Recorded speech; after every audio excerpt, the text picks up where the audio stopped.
back to Waxing On with R&J. I'm Jake Jackson. This is Rich Jackson, and today we got another special guest for you. Very close personal friend of the show, Blake Michael Worley. Blake, how you doing, bud? Thanks for joining us. Fantastic. I'm glad to be here today. I thought you'd be a good guest because you're entertaining as hell. You're a good friend. You have a lot of stories. We went to a lot of shows together. You're also a big music fan, but you're also a collector of music as well. And what I mean by, but you are a different kind of collector. You don't, like me and Ridge, you're not collecting, buying shit weekly or monthly. You go in spurts where you don't buy anything at all, and then you'll see like a Pure Noise merch bundle, and you will spend $700 on vinyls and CDs, and a box that looks like a fucking Christmas tree at your door will show up. Is this true or not true? Absolutely. I remember when I was moving to Chicago, and it was the year before, so I remember that I was not moving to Chicago that summer, so I thought I wasn't moving fall. So I had all this money saved up. I remember that I didn't spend any money that year at Warped Tour, and I didn't spend any money at concerts. I didn't buy any merch. And this was around the time where me and you were specifically going to every single concert underneath the sun, and we would just buy so much shit. Like after 3 or 4 years, we had so much stockpiled in our $200 at a Warped Tour at least. Oh, it was every Warped Tour that we went to. We always made sure that we bought. And like I bought tubes to put posters in. I was trying to I was like a little pack rat. It was ridiculous. But so I remember sitting on the train coming back from Chicago, just visiting, and I remember man, I guess I'm not going to be moving here anytime soon. I'm just going to go ahead and buy. I'm going to go ahead and fill up a cart, and I think it ended up being $734. Yes, it was it was crazy because I got wall flags, posters, at least 60 vinyl, CDs, cassettes, anything you could possibly imagine, everything down to little pins and everything. So all this stuff that I have, sadly don't have anything to show you. I actually do have a wall flag I could show you, just like a random one, but all of my posters I kept at home just to conserve. Yeah.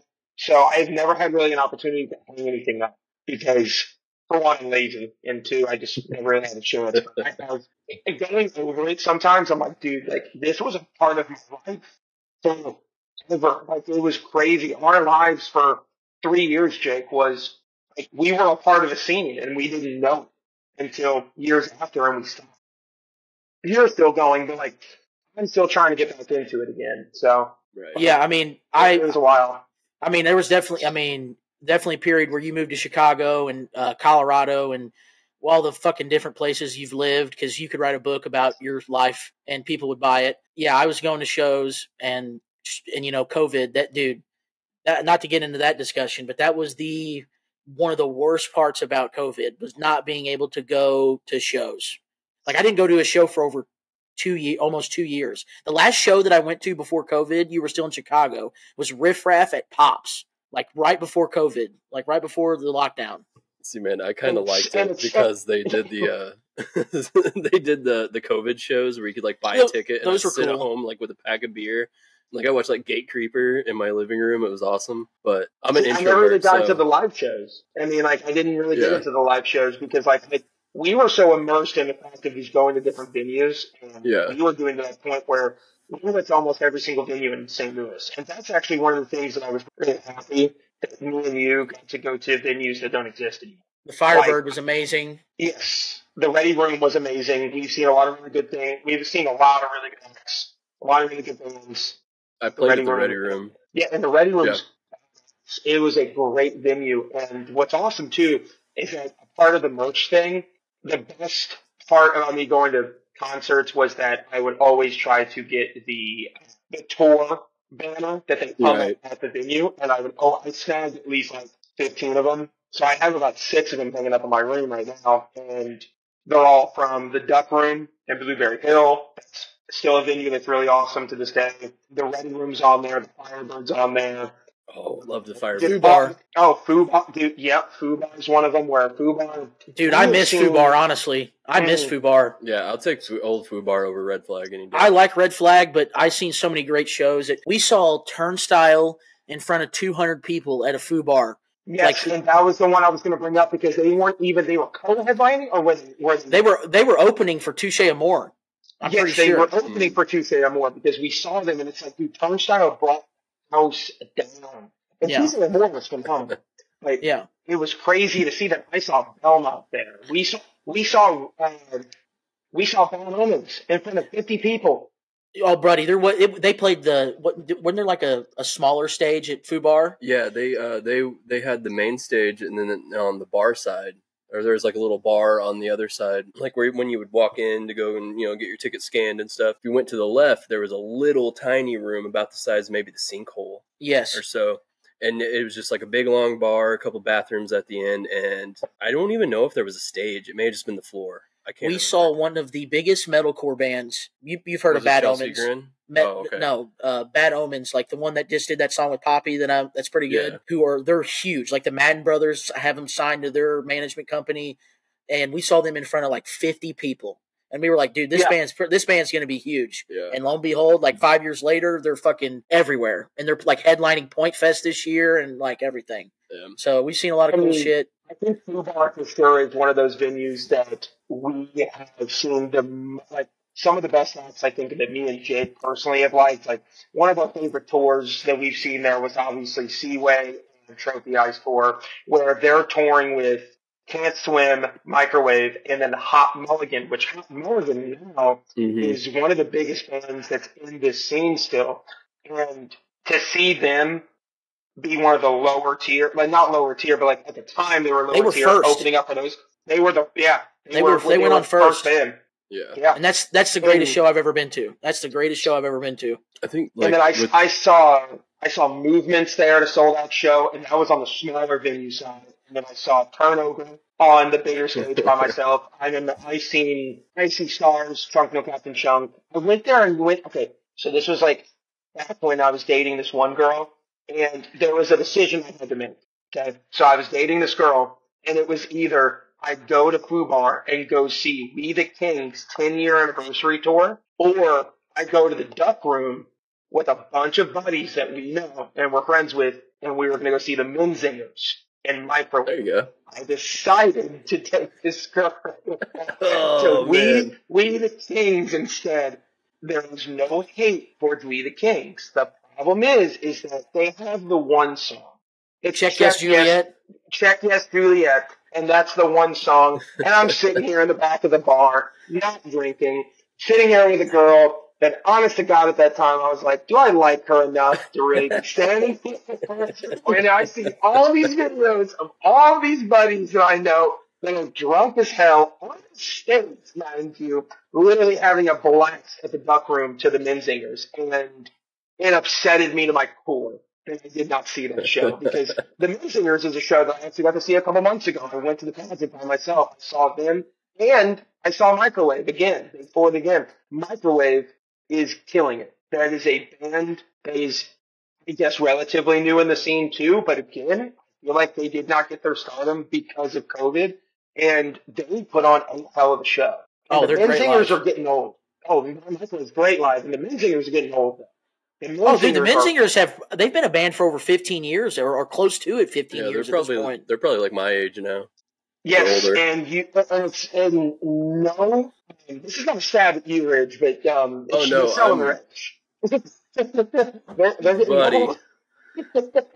Buddy, I'm all gray down here. Yeah, you're not all gray. You still have a lot of black in that beard, son. You're fine. We saw the Minzingers with we saw them at the Ready Room with Bayside and Joyce Manor and Sorority Noise. I get those shows mixed up, but we saw Minzingers one time. Let's get to some records here. What is your first selection of this for the evening for us, Blake? So I'm going to go ahead and do something that's not necessarily a favorite of mine. This is just something that over the years, talking to people, and you find things in your buddy's dad's basement, and they kind of just like, hey, have this. And I'm like, well, hell yeah. So I got a bunch of cassettes from one of our buddies, Ethan Barron. Friend of the show? Friend of the show for sure. Ethan's a good buddy. His dad is a secret, music, was in the 90s growing up. I think he was the same age as my mom. And I did not realize how big into music that he was, but he showed me some of this music. And these are a Woodstock 94 double cassette. And I thought that was really, really cool.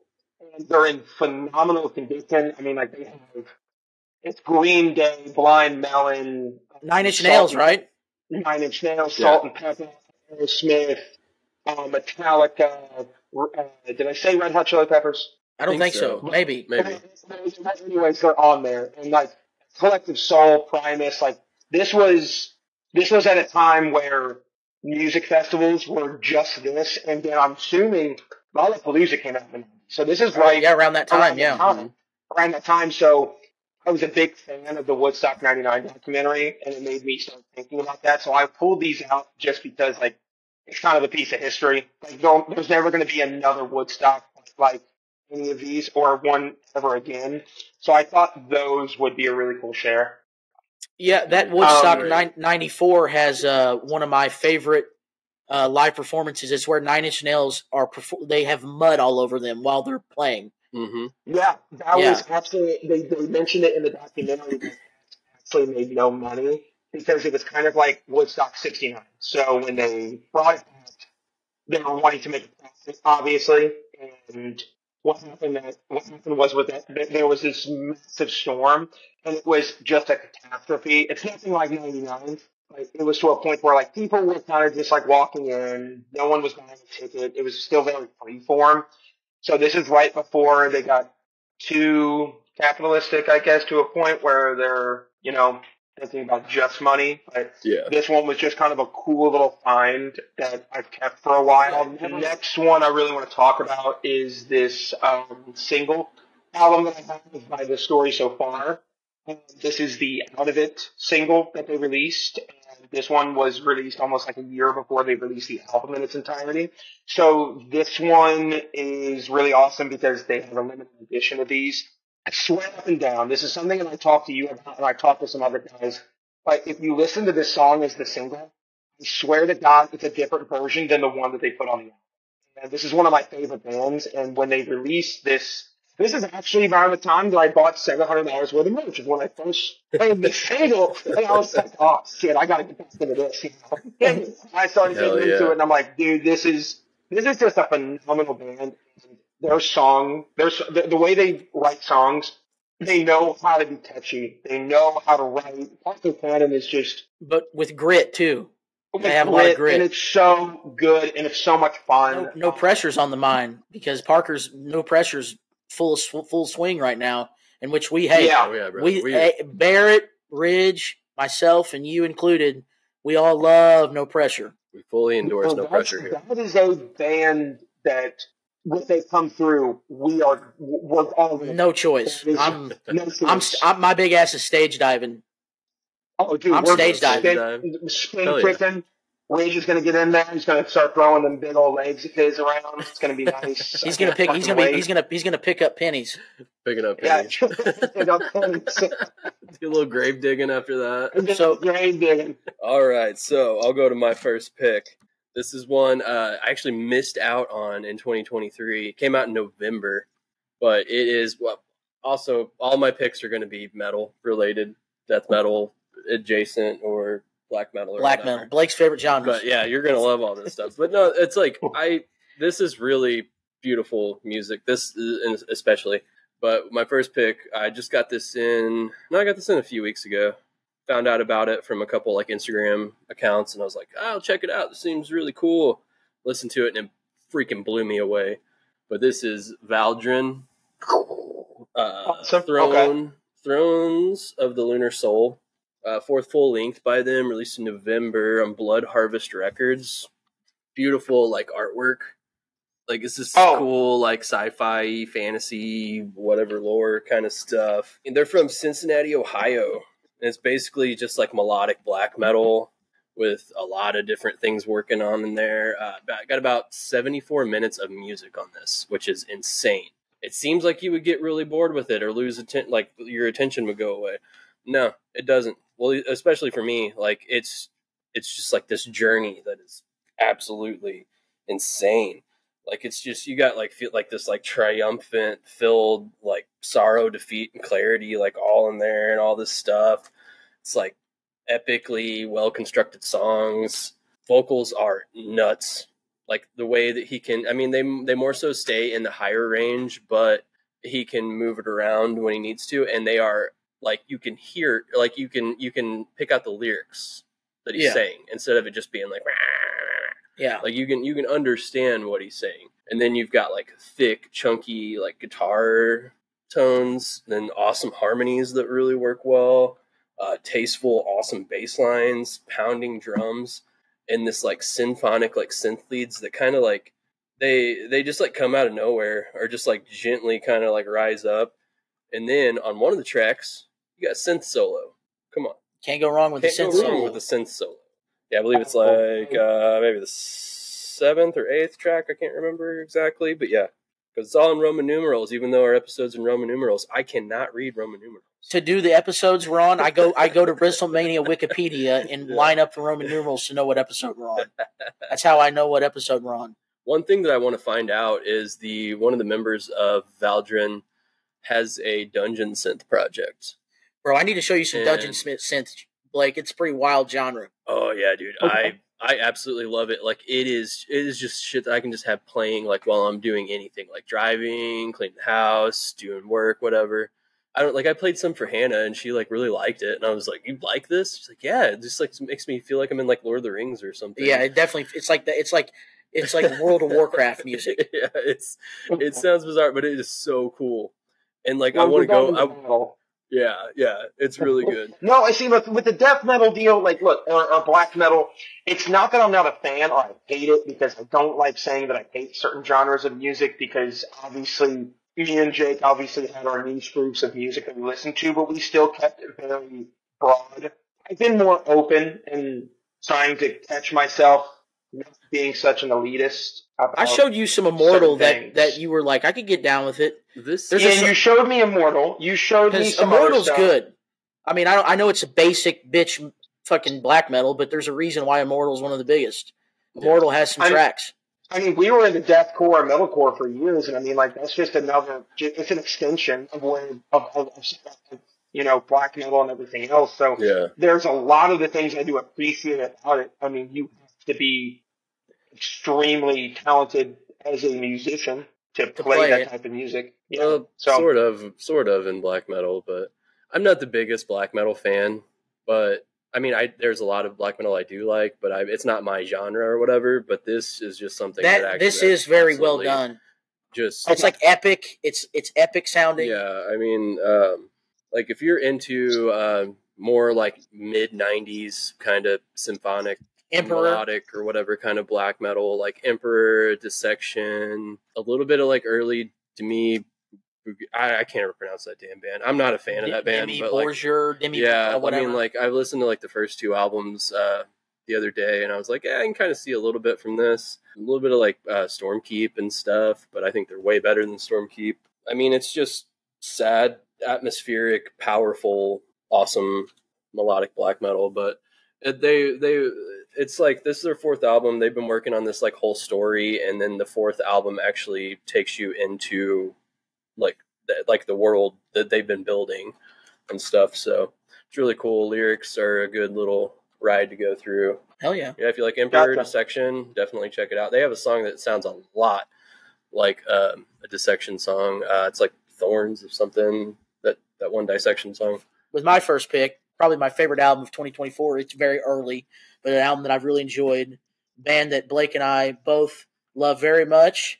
The 5th studio album from Wales band album. Neck Deep, self-titled. This is an awesome record. I love Neck Deep. I like Neck Deep, and I've liked the last 2 records, but I was not expecting to love this one as much as I did. Here's it is on Cotton Candy, Splatter. Get that Cotton Candy. Cotton Candy. This is one of my favorite colorways or whatever. 10 songs, 34 minutes. They have Benz Barlow. He's producing the album, and he's also the bass player in the band now. He's been the bass player for the last couple of years. He's back to producing the band. We were talking last weekend about how great the production is and how, like, dude, this is some of the best stuff they've done in a while. Which we like we like all Neck Deep, but especially for me, this is honestly, I told you this, maybe a hot take, but this is the Neck Deep album, right? I know it's new, but that I want to listen to the most. Like, this may be my favorite Neck Deep album. That's a hot take, and I'm not saying you're wrong because I stopped listening to Neck Deep for a long time. I remember, because the first time I listened to them was Life's Not Out to Get You, and that's a band that I have now seen twice now. Yeah, I went by myself to one of those concerts too, and what's crazy though, I went to go see him at the pageant. They opened up for Pierce the Veil. Didn't really give a shit about seeing Pierce the Veil, not for all of you. So I left like 3 or 4 songs within their set and just stayed for Neck Deep. And I go out to the parking lot to go out to my car, and Ben Barlow is in the parking lot that I'm walking in, and I go up to him and I get a picture. And I think he signed something for me. I have no idea. I'm going to have to look through my password shit. And so that was really cool. Life's Not Out to Get You is one of those classic pop punk albums that has kind of will stand the test of time as far as for that genre. And especially in that time that it came out too, because that's when resurgence of pop punk made a really, really big resurgence from that 2010 to 2015 little, Tumblr era that we had. They call it sad boy pop punk. It was that sad boy pop punk, and they had an album, and that album came out in 2015. And that one was one of my favorites. That's all great. The stuff that they've done. That's probably my favorite, but I love this record, and it's, if you're a Neck Deep fan, if you're a pop punk fan, Ridge even enjoys it. Barrett was talking about how much they just like, this is well done. I really liked it. I remember telling you, I was like, man, the new Neck Deep's out, and you're like, you liked that? Yeah. That was really good. Good. It's the opening track, Dumbstruck, Dumbfuck. That's a great opener. That's one of my favorite songs. And I'm big on openers. Yes. That one right there in particular was just insane. And then that album in particular, I felt like it was well produced. It was back to the basics. It was just nothing but fun. It was a fun album to listen to. And that's something that you can turn on and just be like they enjoyed making this album. They weren't trying to reinvent the wheel. They weren't trying to do anything different. And I like it when bands expand, but also too, it's like when it comes to that genre of music and the type of band that they are, I just don't think that expanding too far from that. Sometimes this success happens, sometimes it doesn't. I just feel as if though that band right there, that's their niche. Yes. And I really enjoyed that album. I'm always for bands taking chances. I will never but I prefer the just straight up pop punk stuff the best. But this record, this is why I think they even said in an interview, Ben, this is self-titled. This is why it's self-titled. We're returning to, we're getting back to the basics. And this is just a solid pop punk record. I think if you like the genre, you'll enjoy it. And my favorite track is Moody Weirdo, the last song. I love the riff. I love the bass in it. I love the drums, and I love the lyrics especially. You got to take one small step every day. Don't fight the change. Just say what you need to say. Ride your own wave. Make way for the hurricane. Those are really good lyrics and positive lyrics. And you have songs like It Won't Be Like This Forever. Then you have They Don't Mean To, But They Do. That's a pretty deep song. Then they have their little Aliens Exist homage with Take Me With You When You Go. The second one, Sort Yourself Out, sounds like Man Overboard to me from Blink in the bridge. Oh.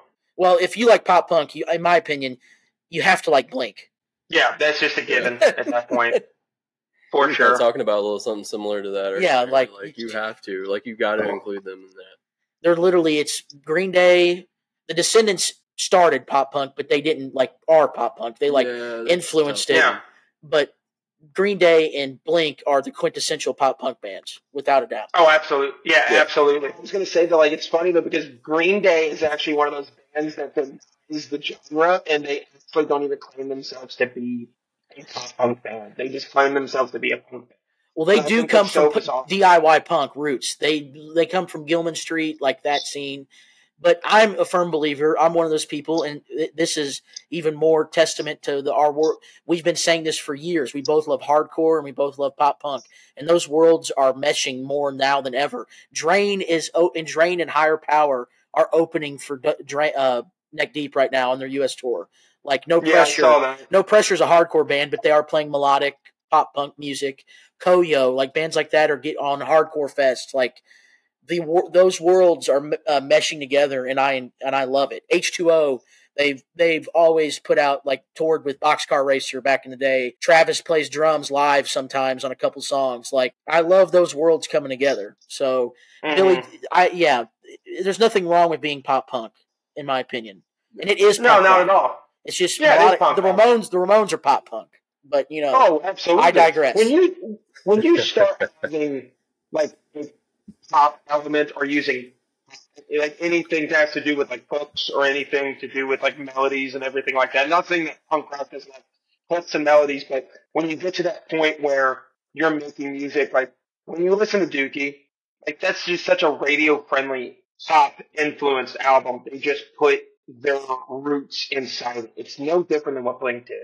So I think it's just kind of bizarre to deny yourself of a genre when in reality that genre is what's making it's what's cementing you into music. You know what I'm saying? So to deny that is just kind of silly. It's like, look, this is what you know, this is who you are. This is going to be a soundtrack for my next one. Yeah, so like this is a movie that has become one of my favorite movies to watch, and I found out this is actually my mom's favorite movie.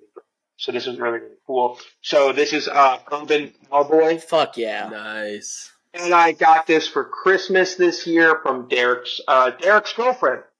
Got me this soundtrack, and it is in phenomenal condition. But you have people like Jimmy Buffett, Charlie Daniels, the Eagles, Johnny Lee, Joe Walsh. I mean, you got so many great artists on there, and the movie itself is just fantastic. Right? Charlie Daniels fans in the movie. Mm-hmm. It's fucking cool, and it's been one of my favorites. So I've been digging a little bit into the music itself, and country has been kind of getting into my flow lately a lot, and this album has been kind of one of those influences for sure. Urban Cowboy as a movie is just and I'm a sucker for a good soundtrack. Ridge, what you got for us next? I'll go straight into something really gross. The new I just got this in the new Dipygus, good gross death metal. If you like Impetigo, Autopsy, Early Carcass, and they mix a lot of like cryptids and like caveman and alien shit in there. There's a lot of like Bigfoot clips of like samples. There's Bigfoot, blah blah blah, like all that stuff. Yeah, there's like tons of samples. I enjoyed that. It's fantastic, really really good, raw, old school death metal, but it sounds really good. Like the quality as well. The bass work is insane. That's one thing that I loved about it a lot. And it reminded me a lot of the last Autopsy record, and then come to find out that Greg Wilkinson not recorded, but he mixed this album. So that makes a lot of sense to me because it sounds a lot like his style that he did on the last Autopsy record. My favorite track off of this is the Vipers at the Pony Keg, which I don't know what the meaning behind that is, but came in this really cool little sleeve. That looks sick. Yeah. There's like, I think it's either like a mermaid or something, like people standing around something. Then you got like a Sasquatch and some stuff. Like their whole, it's just like really awesome, raw sounding death metal, but they bring in like all these weird cryptid things in there. That's really cool. There was like 3 different ways you could buy this. You can only get the record in the UK. Crypt of Wizard. It's a record shop in the UK. You can get the LP there. Memento Moria. It's another European distro. That's the only way you can get the CD. And then Head Split Records was where, in the US, is where I got my tape. But yeah, came in a little cool yellow shell. Hell yeah. I like the yellow tape. It's all really cool. I like the yellow in general. The yellow really pops. It reminds me of VHS a little bit. It's kind of cool. Yeah, like Vipers of the Pony Keg really stood out. Like it had like driving bass lines and like this like the guitar lines were just like becoming like dizzying and all this really cool stuff. It's a strange album. Like the solos come out of nowhere. Like it's awesome. But they always do these like collages. Yeah, that's cool. In their releases. Yeah, it's really, Really good. Little 5-piece. Billy 5. Yeah. From no, that's the last. No, they're from California. California, okay. I think Santa Cruz. Santa Cruz. That's a lot of stuff. A lot of cool music's going on in Santa Cruz right now. So I mean, they've been going on for quite a while now, and they self-release stuff, and then distros I think put all their stuff out, because I don't understand how you release a new album, but 3 different labels or shops are doing different. Yeah. It's kind of like the Death Wish thing. Yeah, I guess it is. Iodine does some stuff with Death Wish, but that's all in the U.S. Okay. Unless it's I don't know. It just doesn't. I don't understand that part, but it's cool. But yeah, this is definitely really cool. If you if you want to listen to some grimy, nasty, gross death metal, check out the new Dipygus self-titled. With my second pick, we're going to go debut LP from Boston hardcore, released on Days Records, Haywire, a.k.a. Haywire 617, Conditioned for Demolition. Awesome hardcore record, 11 tracks. It has something for everybody. If you love, I think you would enjoy this, Blake. If you love hardcore, if you love oi, if you love punk, it has something for everybody. It even has a lot of features and guest spots and other writers in hardcore. We have Chubby from The Chisel on here. We have guitars on Is What It Is and Conditions for Demolition, written by Daniel of Angel Dust, which we both fuck with Angel Dust. Is What It Is performed, and Love Song performed by Will Hurst of Restraining Order. He did the drums on them. There's even a shout out to rest in peace Riley Gale from Power Trip on here. Pretty cool stuff. Oh, that's awesome. Yeah. My favorite part of the CD is on the spine here. I think that's what they call it on a CD. Yeah. The spine. It says, it's hard to see, but it says Boston Hardcore. I love that. And if I had to pick a favorite track, it would be Like a Train. Literally, it's the lyrics are, "Get the fuck out of my way, run you over like a train." That's hard as fuck. It's fucking awesome. Dude, I love the fact that hardcore, a lot of the stuff that you've shown me, especially the last Pain of Truth album that you showed me. Incredible. What? Game changer. It's awesome. The amount of features. I'm noticing that features is a very popular thing. Well, Pain of Truth is the king of features. They're literally every song but Same Old Story has a feature, which was intentional, because the demo, the first one, has all features. So except for the intro. No, dude, I love what hardcore's at. I love Days Records, Triple B Records, Flat Spot Records. All those labels are putting out some of the best hardcore bands. And if you enjoy hardcore, Oi has an Oi vibe, conservative military image, awesome skinhead hardcore band, Oi band from Chicago's on here. Colin from Colin of Arabia. How cool is it that the name of your band is named after you, COA, Colin of Arabia? That's really cool. With Poser, the song Poser, Disposer. And if you love a cool music video, Poser Disposer is a cool video. You have a great instrumental with March of the White Trash Part 2. Great song titles as well. Fantastic song title. Boston Boot Boys. That's an anthemic. That's one where you got your arm around your boys and you're shouting. You would really dig this. And on our way to Koyo, I'll show you this one. And this is another highlight of 2024 so far for me. Haywire, Conditioned for Demolition. Well, then, on Boston Boot Boys, I forgot to mention that. One of my favorite parts, I believe that's the track that has, it's just, this really grooving bass line at the beginning of it. Something you don't really hear in, hardcore or anything. Well, I mean, you do, but it just really stuck out. The bass is usually sounds like a guitar in hardcore. They start with that line in the beginning, and then they end with it.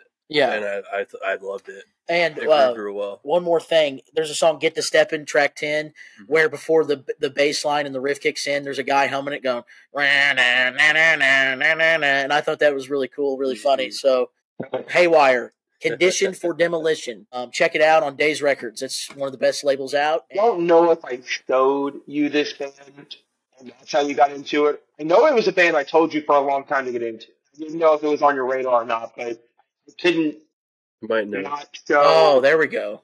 I couldn't show. I had to show it. I had to. I mean, I had to do Peripheral Vision.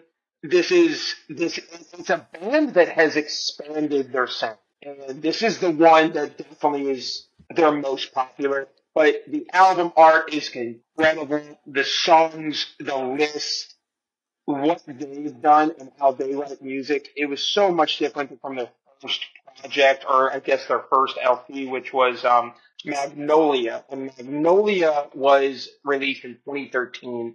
And was one of those albums actually I've listened to the least and really did not necessarily enjoy, I guess. I did enjoy it, but it was one of those ones where it's like, I've heard this. You know, I've heard this album before. We've listened to so many different bands over the years where we understand the sound. We know what sound we're getting when we hear that. And it was like that Midwestern emo, punky type music where I don't want to say it was basic. It was just, when you listen to this album, this is their second album, it's night and day of what they did. Game changer. Absolutely, it is talked about as a sought after album. And it was so, I don't want to say and go as far as it's ahead of their time. It's just, there's not an album like this that makes you feel this way. And that's why it's so incredible. The first song is called Cutting My Fingers Off. That is one of the greatest Midwest emo songs ever fucking made. And it was so sweet, and it's spacey, and it's triumphant. And the bridge, and it's so beautiful. Losing you is like cutting my fingers off. And even with that summer. Even with that summer, I'd rather cut my fingers off. Brother. Chill bumps right now. But that's how I feel, buddy. I feel like someone needs to kick me in the fucking balls. That's what that is. Dude, it's from start to finish. It doesn't just, it's start to finish. It has this sense of self-deprecation, but also too, it's this love and compassion. It's about growing up. It's about getting older in your 20s. It's dealing with your emotions. It's experiencing a loved one, like someone that's not your family and you fall in love with, and that's that kind of music I'm so drawn to. And I feel like all of us as human beings are drawn to love songs. And this album, don't want to say it's a love album. It's almost like anti-love. It's talking about this is the harsh reality of what you get when you fall in love. And honestly, it's so well depicted and so well written. You don't feel like it's cheesy and it's trying to sell you something, but more it's trying to show you a glimpse of here's what I have felt. And that's why I love this album so much. And that's why it's an album that I feel like I'm going to be playing for a long time, even though I'm older. And I feel like a lot of people can relate to it. I mean, just the music itself is phenomenal. I love it. It's my favorite turnover record. Take My Head, that's another great song. That's another song I like on that record. Great pick. And I had a feeling you were going to choose that. I think my favorite song on here is Cutting My Fingers Off is my favorite. That's the basic pick, but that's my favorite. They sing the Dizzy on the Come Down, which is their fifth song on the album, right in the middle. And that's one of the more popular songs. That's the first song I've heard. So I was going on the internet one day and I was like, I need to find new music. This is every bit of 7 years ago. Yep, somewhere around there. I want to say 2017-ish, somewhere around there. And I remember this album has come up on my radar so many times. I finally gave it a shot. It started off with one of the more basic songs, Dizzy on the Come Down, super light, super pretty. It's kind of like you sway back and forth, you know, like you're dancing, and I really enjoyed it, and I listened to the whole album in its entirety, and I was like, why are more people not listening to this album? It's all they are now. Popular album. They are now, but I think it's already been a popular album, but it's one of those albums that should be talked about a little bit more, but that's just my personal opinion. My favorite song on the album is I Would Hate You If I Could. That's a real. It just hits you in the gut. It's just, I get too excited about this album sometimes. I hate myself that I listen to this album as much as I have because I can't, I'm trying to find the same Don't apologize. I know, but when you listen to music and you find something that you really fucking love and you're trying to capture the same moment that you had with the first time you're hearing this album. I've been trying to find that for years because I've listened to a lot of music, not as much as you two, but I have listened to enough music where I'm like, I can't find anything that sounds like this and puts me in this kind of mood where it's almost the Cure level for me because I love the Cure. That's my thing. No, oh God, that's my thing. I love the Cure too, but that's really brother RJ's. I'm not comparing them to the Cure. I'm not comparing them to the Cure as far as I'm just saying the feeling that it's that level. Smith captured a feeling, and we all know that when you listen to Disintegration. Okay, Disintegration. That's how you Disintegration. For some reason, I think. You know how big of an idiot I am. I think I called that album for like 3 years straight. This generation, because I can't fucking read, and I'm not an intelligent human being. So let's. I'm not either. It's okay. At least you knew what the fucking album's called. Because Disintegration is one of those albums that I listen to from start to finish, and it captures a melancholy that cannot be. You can't do it again, and that's what I felt with this one. And it's in my generation too. So not to compare those two by no means, but the feeling that they both captured, I feel it's very similar. Yes, and here's a suggestion to you. You should definitely check out The Cure, the show. It was a live concert in the early 90s that they did off of the Wish tour. But it's got a lot of fantastic songs, but just the overall feeling that Robert Smith and The Cure is able to like capture, and it just sounds fantastic. Like I think this is one that he remastered himself or whatever. But yeah, definitely check it. It's up on streaming. Go and check that out after this. Like, it's really good. It's a mix of a lot of different Cure songs, mostly like Disintegration and Wish and stuff like that. But it's very, very emotional. Hits you in the teeth. Yeah, as soon as I had to get that. Like, I wanted it forever. They did it for like Record Store Day, but they pressed it on a picture disc, and I don't want a picture disc because they don't sound good. And so, I, eventually got a good copy of it. But yeah, check that out, dude. This band from Portland, Oregon, really awesome death grind band. They came out with a 6-track EP, I believe, last week. This band is called Dripping Decay. That's a sick cover. Yeah. That is sick. Yeah. Ripping Remains. I'm forgetting it right now. But yeah, it's killer awesome death grind. The first track, because I when this came out, when it dropped, I got the Bandcamp alert, started listening to it as I was driving, and the first like 15 seconds or so is just like this like eerie synth, kind of like a John Carpenter-y blah blah blah whatever kind of synth wavy stuff, and then I was like, oh, this is really nice, and I was driving. All of a sudden it stops, but it's like a car crash sound, so like glass breaking and like brakes squealing and everything. I thought I was gonna die. Like, I thought there was a crash in front of me. Like, I was on like driving south, like, and then it just goes into like just like hits you in the face, and it's just like straight into this like thrash riff, and then it just goes straight into like death grind, and it is amazing. Like, I mean, wake you up in the morning. It did. Like, I was like, oh yeah, this is really pleasant. This is really cool. Oh yeah, almost ran my damn car off the road. Thanks, Dripping Decay. But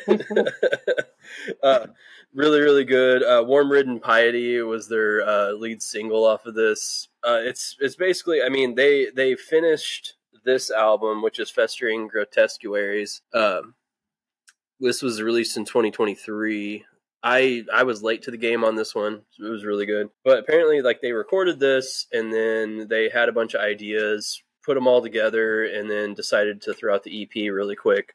It's good. Like, if you like Repulsion, Terrorizer, Autopsy, it's got that grossness. The CD. Oh, the CD's cool, but wait. Yeah, wait. The CD's cool. I got to stand up for this one. Unplug my headphones. Oh, here we go.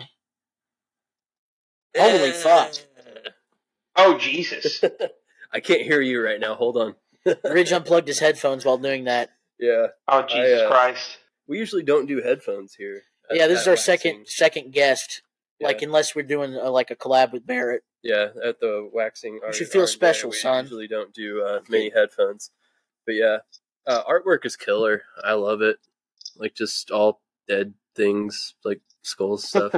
But it's like, it's done in like a cartoony way that's amazing. It actually is. It's pretty. Out of all your picks, that was my favorite by far. Yeah, it's really fun. Like, I mean, it's all short, like 2 to 3 minute songs. That's only like 17 minutes long. Yeah, too. there's one track that is 4 minutes. I believe that is that oppressor repulsive or oppressive repulsive. But they also, the last track is apparently a band from Detroit called Halloween, not Halloween. Like Halloween, yeah, and they were like Halloween. Halloween, like the I don't know, I can't talk, but Halloween, like the holiday, not Halloween, but Halloween. Oh, yeah, how like Halloween, like Halloween. No, that's just my draw, son. It's that Park Hills draw. Cowboy. It's cowboy coming out. Yeah, but it's called Trick or Treat, and it is a good treat. Like, it's fun. I was like, this is ridiculous, but I love it. Yeah, that's my favorite. Trick or Treat.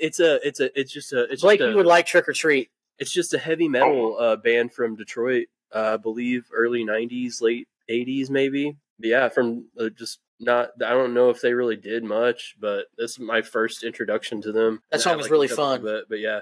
That's definitely really a drinking song. It was released on Satanic Royalty Records, which with a K at the end. So, but yeah, I went to my mailbox and got it out, and it just said Satanic Royalty Records, and just my mail person. It's all the shit that comes through. You're like, who's this sick fuck? I get stuff from Gurgling Gore and Goat Throne Records and Rotted Life and shit like that. They're probably like, who's this fucking weirdo that lives here?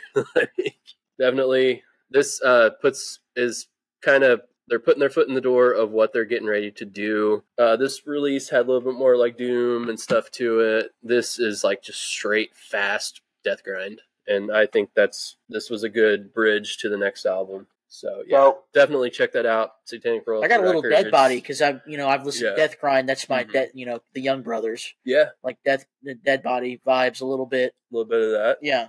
I'm very stoked for Taylor's new project that he's the death metal project that he's doing. He's playing bass on. Buddy, Taylor can't keep because he does so much stuff. So bands he's in. Yeah, they have one single. And he's got a new Nails record coming out this year, which Blake does love some Nails. Yeah, dude. Oh, dude, you will never be one of us. That is just Todd Jones and Taylor Young, baby. That music video. You will never be one of us. That's fantastic. That's just that's sick. That is just that gets me. That's my favorite power violence band for sure. Weekend Nachos is fun. Weekend Nachos is great too. And also, fun fact for you, Blake. Patrick Stump and Joe from Fall Out Boy play on a Weekend Nachos song.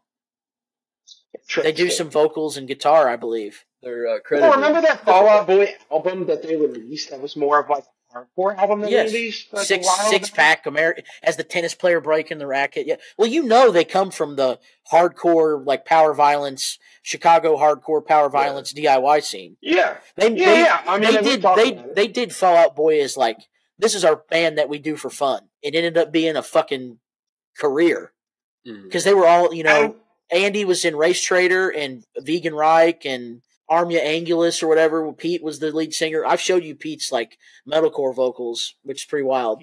And this is something that you got me, and I just want to show it off real quick. What's a waxing on episode without talking with Jake Jackson talking about Hall and Oates? You got to talk about some Hall and Oates. And this is and I appreciate you getting this for me. It is the 12-inch single Out of Touch remix with a great deep cut John Oates led song Cold, Dark, and Yesterday on the B side. And I just wanted to say thank you for getting this for me. And sounds great. It was sealed when you bought it, right? Yeah. Vintage vinyl. Yeah, it was at vintage vinyl, and it was partially sealed, and that's why they actually sold it for a. Oh, I thought it was all the way sealed, and you opened it and played it. My bad. No, it was already partially sealed, and that's how I got the discount.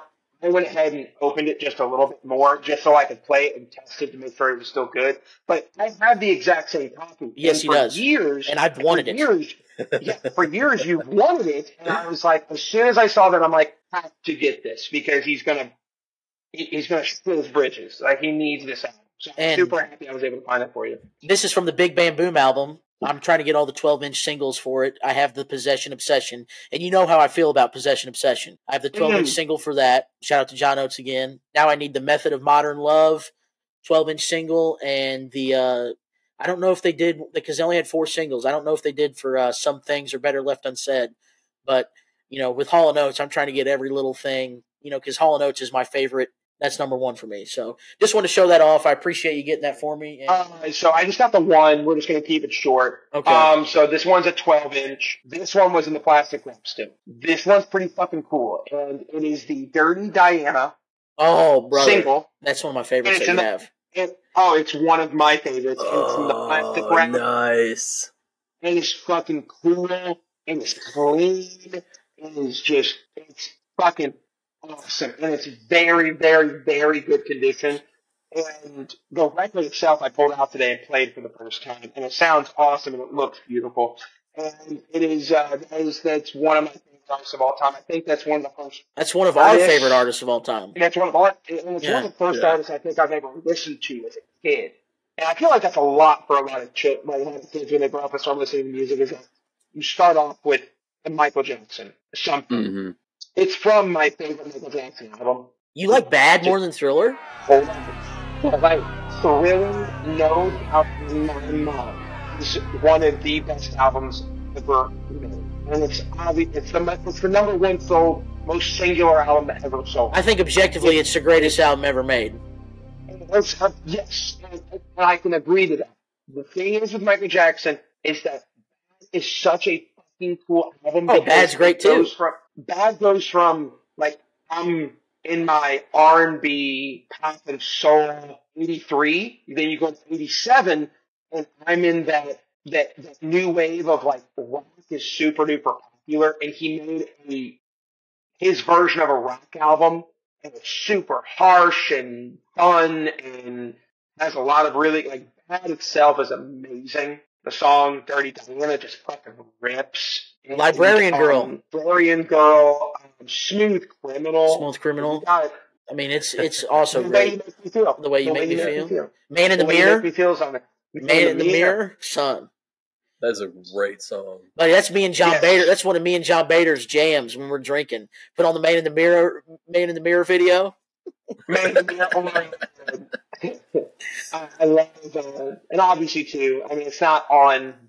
But Human Nature is one of those ones where you listen to Human Nature and you're like, whoa. What? Like, Jesus Buddy, Christ. You need to watch that Thriller fucking documentary on Showtime. We saw it the other day. I didn't get a chance to see it, but I know it's there. It's on Paramount. Yeah, but it's if you have the Showtime thing with Paramount, so it's kind of. But yeah, that's super cool. I forgot you had that. Yeah, that one is one of those because that was from the same guy when I went to that storage unit and when I was in there and I was literally blown away. I was like, dude, you literally have like cool things in here, and it was back to back. Like, you got it for all for $20. That is insane. The whole lot. Not the whole lot. So there was other albums in.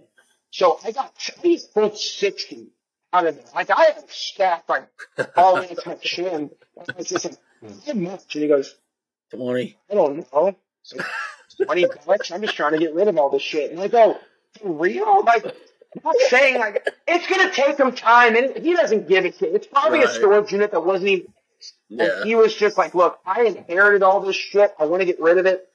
And that is like why I'm so excited to get all these albums because like I got so much cool shit out of it. I was like, dude, this is cool because Hall and Oates albums, this one. So yeah, I mean, after this podcast, I'm already kind of excited to go buy some more records again. I love it. I hope you get the itch again, dude. You need to come with us to Records for a day.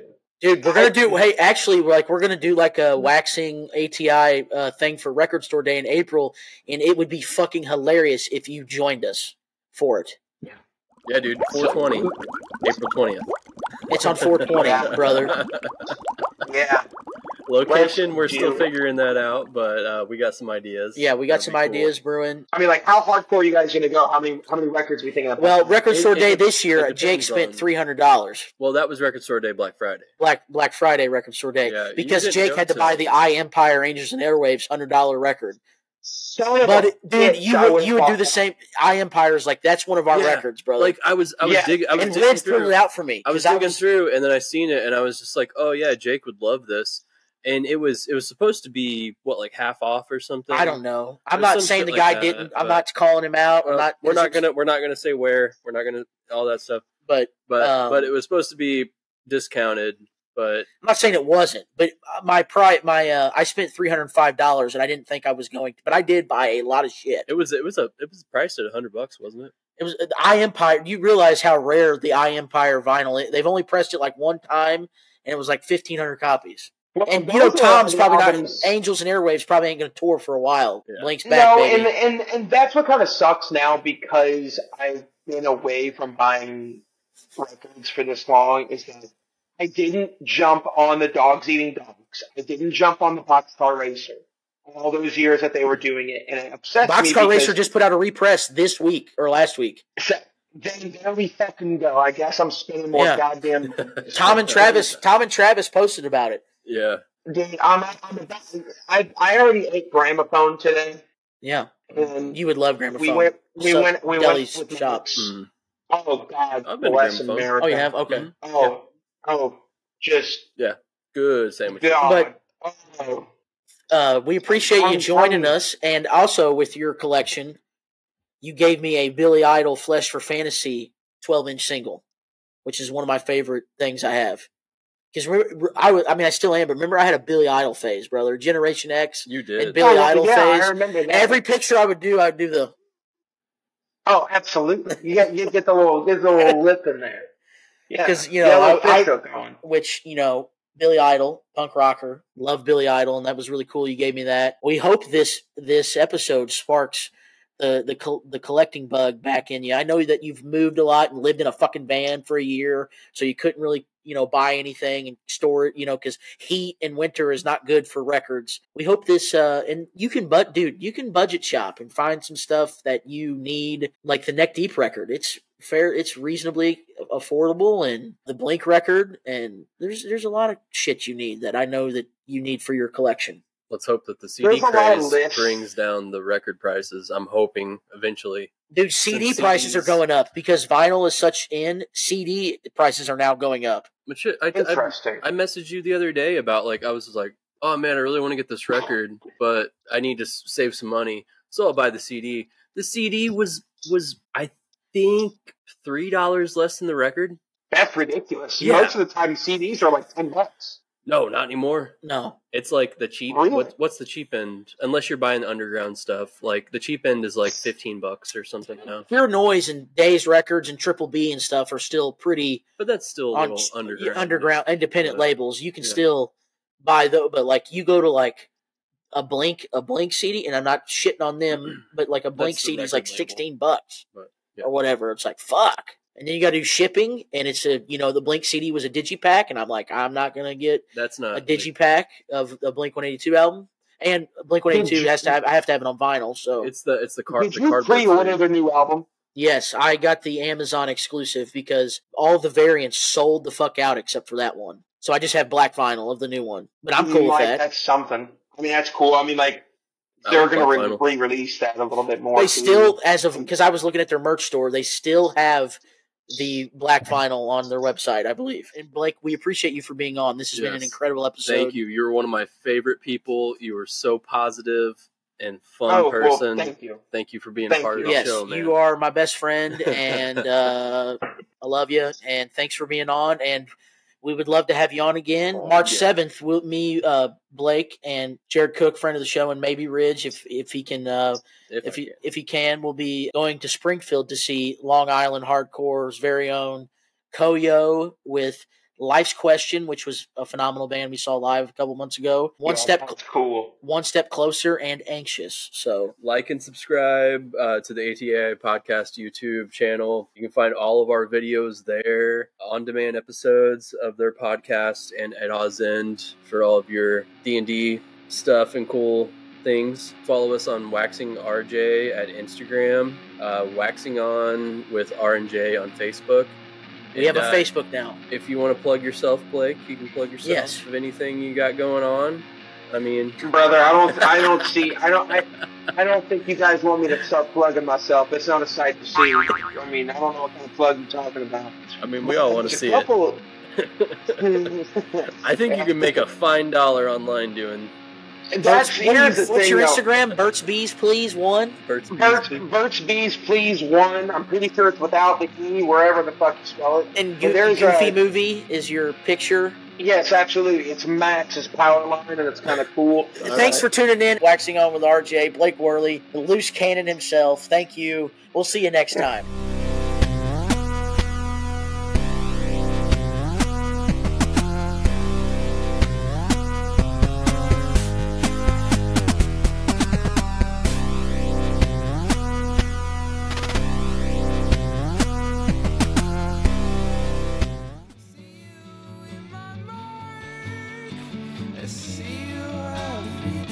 Hello everybody, this is Barrett Lewis from the ATI Podcast, here with an exciting announcement about our Season 3 launch.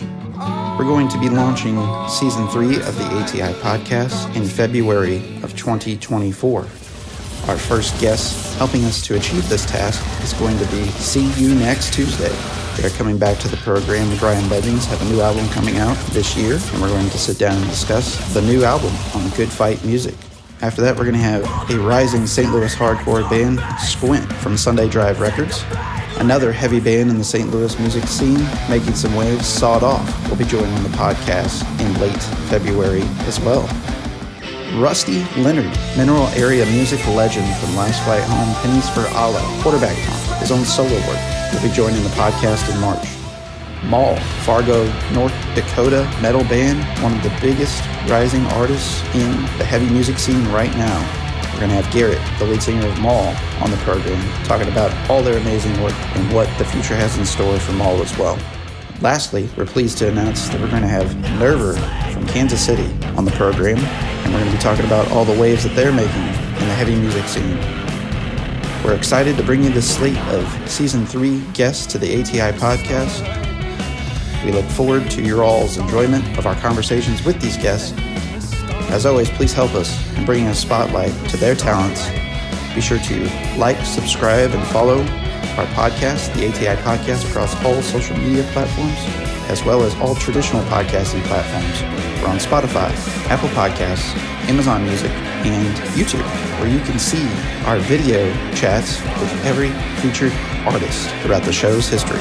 Be sure to subscribe to our YouTube channel, like and comment, interact with the show. As always, we appreciate your support of the ATI Podcast, and we look forward to seeing you in February of 2024 for our Season 3 launch. Stay safe out there.